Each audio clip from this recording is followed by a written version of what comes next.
Share my story with you tonight of how Jesus changed my story. You see, the story of my life is all about Jesus Christ. Some of you watching this may hear that and say, "Yeah, man, tell it." And others may say, "Man, that sounds kind of foolish or narrow or bigoted." And if you have any of those reactions, I want you to know that I get it. Um, but one of the reasons I love God so much is because at every season of my life, whether belief or unbelief, He has always loved me deeply and more than I can possibly understand. And He loves you deeply, more than you can possibly understand. As for my part, I was born into a pretty unreligious family. My dad's background was Jewish and my mom was Catholic, but religion for us meant pretty much lighting a menorah during the Hanukkah season. And so, but I had a babysitter and she taught me about Jesus. And I remember there was a painting on the wall of Jesus, and I said, I want to know who that man is.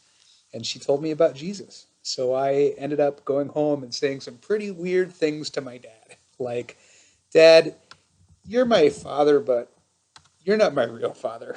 And so my dad is like, "What is this kid talking about?" And he went and bought a New Testament and he read one of the Gospels and he believed like that. And so um, that was how he came to faith in Christ. And I remember that he and my mom, I remember them, working in their marriage and in their relationship, drawing near to God through that time, and that strengthened them. So my mom actually died of cancer when I was 13, and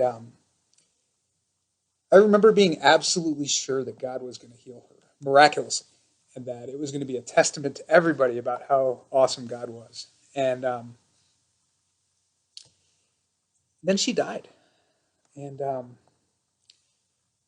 it was really awful. I remember wondering how I was going to make it through, um, but I had a peace that was just unbelievable. In fact, when she passed, I heard I wasn't able to be at the hospital, but the pastor came and he led her through the 23rd Psalm. She was actually in a coma, and he held her hand and read the end of the psalm to her, which said, "Surely goodness and mercy will follow me all the days of my life, and I will dwell in the house of the Lord forever." And in that moment, she released his hand and she passed.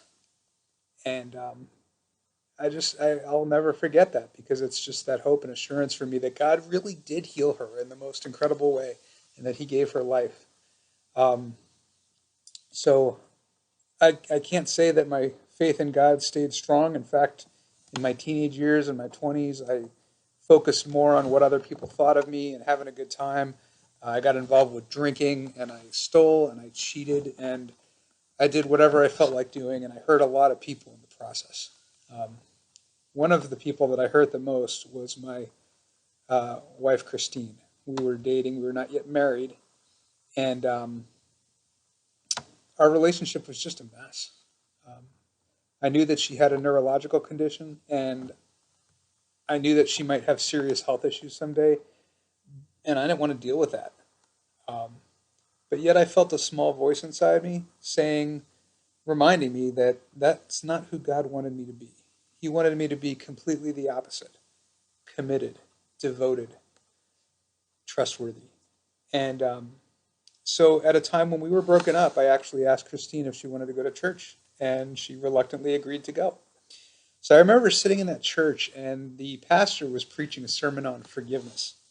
And all I could think about was, I hope that Christine can forgive me for how I've treated her. And slowly, God began to heal us. Um, I rededicated my life to Christ, and she placed her faith in Christ. And so this will be 15 years coming up in October of our marriage, and it has been rich. We have had amazing, wonderful times, and we've had times of sadness um, and disappointment. But through it all, we have confident assurance that God is working all things for our good, as He promises to do in the Bible. I heard someone say once that Christianity is all about adoption, and that is so true. Um, the Bible tells us that we were born completely separated from God because of our sin, and that because of our sin and rebellion, we deserve judgment. But it also says that God sent Jesus, his son, into the world to live a perfect life for us, to die for us. He represented us, and then he rose from the dead, and he conquered sin and death completely, and he offers life and relationship to all who will turn to him. And so it's an incredible, incredible love that no religion, no man, no politician or relationship could ever match that incredible love that he has for us. And so I am so thankful on this Easter season and during this pandemic to know that the future is sure. And like the children's song says, he's got the whole world in his hands. And surely goodness and mercy shall follow me all the days of my life, and I will walk in the house of the Lord forever. And that's how Jesus changed my story.